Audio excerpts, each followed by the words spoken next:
Today I'm going to tie a variation of the traditional hare's ear called the hardtop hare's ear. I'm going to start with a 3x long nymph hook. Today I'm going to use a Dairiki number 710, rusty brown thread, and an 8/0. I really like this fly because it gives a slightly different profile than the traditional hare's ear, and it just looks better to me. And I also make a few other variations to the traditional hare's ear. So I'm going to start by pinching down the barb of the hook, and I'm going to thread on a standard size gold bead to match the size of hook that I'm going to be using, which today is a size 12.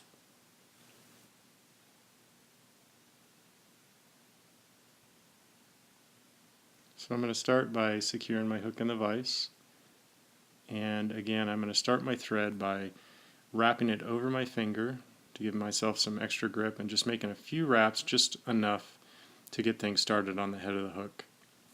Next thing I'm going to do is I'm going to half hitch and pull everything straight up.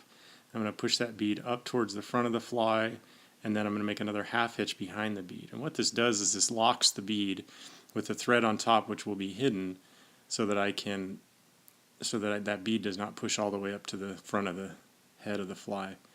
I'm then going to use some lead-free wire, and I do a little bit differently than some. One, I thread it onto a bobbin, and then I run it up underneath the head, and what this does is this creates a little bit of space so I can sink my thread later behind the head of the fly. So I just loop it on, let it hang down, and then I spin the Nor-Vise and just build a little bit of a thorax section there. And then I'll bring it over and break it off and push it down with my fingernail. Makes a nice clean application and you don't waste any. So once I've got that tied down, I'm just going to make some thread wraps over it to make sure it's secured, and also begin to build the ramp up onto the lead so that I'm beginning to build the transition in my body. Once I've got that done, I'm going to wrap back to the barb of the hook, or about the bend of the hook, and I'm going to prepare my pheasant tail fiber tail. So I'm going to find some of the longer sections, since this is a size 12, it's fairly large fly, and I'm going to pull off with this large of a pattern. I'm probably going to pull off maybe 6 or 8 of the fibers, and making sure they're square first before I tear them off. Once I get that, I'm going to go down and measure it on the fly, looking for about the gap of the hook. Make a couple of wraps to make sure everything's sitting right, pull everything up. Once I'm comfortable with everything, I can go ahead and wrap forward, again beginning to build the taper of that body, and I'm just going to pull the thread all the way up to the head, and we'll just leave that hanging off the front of the fly for now. Next thing I'm going to do is I'm going to come back to the rear of the fly, and I'm going to tie in some gold French tinsel oval. You don't have to get really particular here. Pretty much anything you have will do. You can use wire as well. And again, I'm just going to start it right where that transition from the abdomen to the thorax occurs, because that'll help build that nice tapered cigar-shaped body.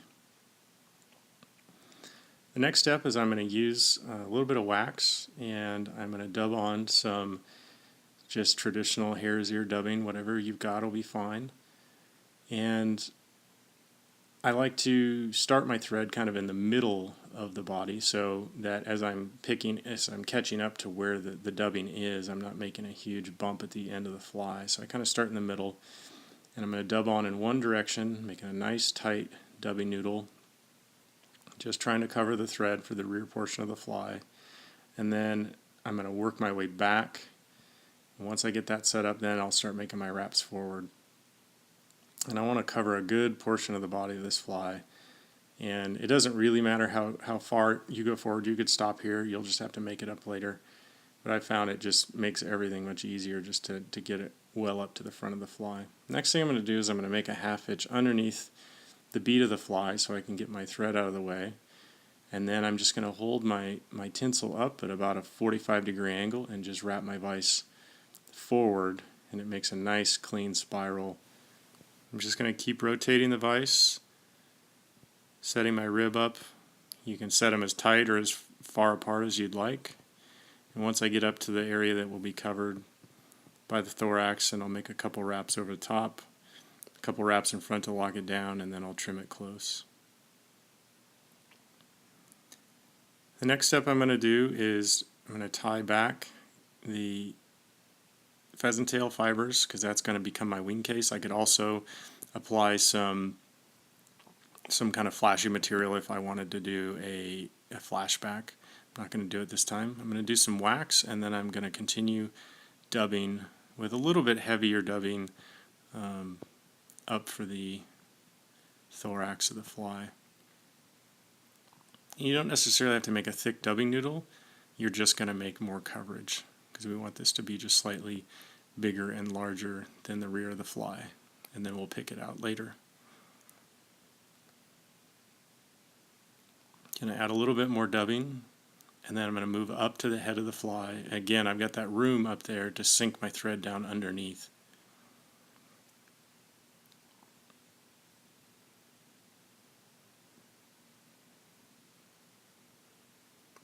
Once I'm happy with where things are at, I'm going to throw in a half hitch, go straight up, and then I'm going to undo exactly what I did coming on. So now I've got 2 loops of thread over the top of the bead, which are going to be covered now by the wing case. So I'm going to pull the wing case over, flatten it with my fingernail to make it as wide as I possibly can, and then I'm going to secure that down. And now I've got room at the head of the fly because I held that bead back to finish my head.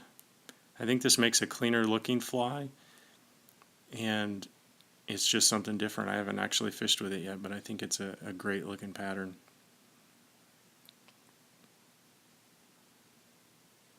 I think I'm also going to try one of these in a pheasant tail here very soon. I wax my thread and begin to finish off the fly. So I'm just going to build up a little bit of a head. Again, you can change your thread color here to do a different color. I also do a variation of this where I actually put a seed bead up in front of this. So I'm tying in between the big gold bead and a little black seed bead, which I'll include in the post on westernflies.com. I'm going to whip finish, cut my thread, and if you would like to, you can do a clear cure goo flashback. So I didn't use any flashing material in my wing case, so I'm going to do it here. This is Fleck, which has got some sparkle to it. And I'm just going to coat that wing case. You can do it thin, sometimes I do it thick. I don't think it really matters. But I'm just going to kind of slowly apply, let it soak in a little bit, and then once I'm comfortable with how everything sits, then I'll hit it with the light. And you can do multiple coats on this. So now I've got it with the light a good 5 to 10 seconds. It sets up good and hard. The next step I like to do is I like to use Clear Cure Goo Hydro, which is a little bit harder and isn't as sticky. And so anytime I use any of the thicker gel products, I like to cover it with this. It's kind of like nail polish over the top. And it also keeps it more clear so that you don't have that cloudiness occur. And so I'll hit it one more time with my light and make sure it's good and set. And at this point we're basically done with the fly. You can pick it out with your bodkin or some Velcro just to make it look like a hare's ear should. And we're pretty much ready to fish at this point.